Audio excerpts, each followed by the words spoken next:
നമസ്കാരം സുഹൃത്തുക്കളെ, 54ാമത് സംസ്ഥാന ചലച്ചിത്ര പുരസ്കാരങ്ങൾ പ്രഖ്യാപിച്ചു. മന്ത്രി സജി ചെറിയാനാണ് ഉച്ചയ്ക്ക് 12 മണിയോടെ പുരസ്കാരങ്ങൾ പ്രഖ്യാപിച്ചത്. ഒരു മാസം നീണ്ട സ്ക്രീനിങ്ങിനൊടുവിലാണ് സുധീർ മിശ്ര അധ്യക്ഷനായ ജൂറി പുരസ്കാര ജേതാക്കളെ തിരഞ്ഞെടുത്തെന്ന് മന്ത്രി അറിയിച്ചു. പുരസ്കാരത്തിനായി പരിഗണിച്ചത് 2023 ചിത്രങ്ങളാണ്. സമർപ്പിക്കപ്പെട്ടത് 160 ചിത്രങ്ങളായിരുന്നു.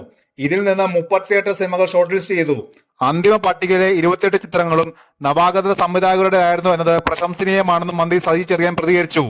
പ്രഖ്യാപിക്കപ്പെട്ട പുരസ്കാരങ്ങൾ ഇങ്ങനെ: മികച്ച ചലച്ചിത്ര ഗ്രന്ഥം മഴവിൽ കണ്ണിലൂടെ മലയാള സിനിമ കിഷോർ കുമാർ. മികച്ച ചലച്ചിത്ര ലേഖനം ദേശീയതയെ അയച്ചെടുക്കുന്ന സിനിമ. അഭിനയത്തിനുള്ള പ്രത്യേക ജൂറി പരാമർശം കൃഷ്ണൻ ജൈവം, KR ഗോകുൽ ആടുജീവിതം, സുധീർ കോഴിക്കോട് കാതൽ. പ്രത്യേക ജൂറി പരാമർശ ചിത്രം ഗഗനചാരി. ജനപ്രിയ ചിത്രം ആടുജീവിതം. മികച്ച നവാഗത സംവിധായകൻ ഫസൽ റസാഖ് തടവ്. മികച്ച ഡബ്ബിംഗ് ആർട്ടിസ്റ്റ് ഫീമെയില് സുമംഗല, കഥാപാത്രം ഗൗരി ടീച്ചർ. മികച്ച dubbing artist male Roshan Mathew, Ullozhukku വാലാട്ടി.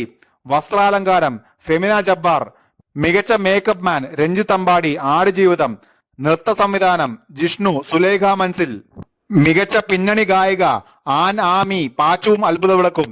മികച്ച പിന്നണി ഗായകൻ വിദ്യാധരൻ മാസ്റ്റർ, ജനനം 1947, Pranayam Thudarunnu. Editor Sangeeth Prathap, little miss Rawther. മികച്ച ഗാനരചയിതാവ് ഹരീഷ് മോഹനൻ, ചാവേർ. മികച്ച അവലംബിത തിരക്കഥ ബ്ലസ്സി, ആടുജീവിതം. മികച്ച തിരക്കഥാകൃത്ത് രാഹുൽ കൃഷ്ണൻ, ഇരട്ട.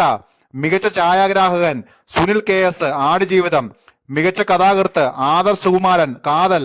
മികച്ച നടി ഉർവശി, ഉള്ളൊഴുക്ക്. ബീന R ചന്ദ്രൻ, തടവ്. മികച്ച നടൻ പൃഥ്വിരാജ്, ആടുജീവിതം. മികച്ച ചിത്രം കാതൽ. മികച്ച രണ്ടാമത്തെ ചിത്രം ഇരട്ട. മികച്ച പശ്ചാത്തല സംഗീതം മാത്യൂസ് പുള്ളിക്കൽ, കാതൽ. മികച്ച സ്വഭാവ നടൻ വിജയരാഘവൻ. മികച്ച സ്വഭാവ നടി ശ്രീഷ്മ ചന്ദ്രൻ. മികച്ച ബാലതാരം ആണ് അക്ത്, പാച്ചുവും അത്ഭുത വിളക്കും. മികച്ച ബാലതാരം പെണ്ണ് തെന്നൽ, ശേഷം മൈക്കിൾ ഫാത്തിമ.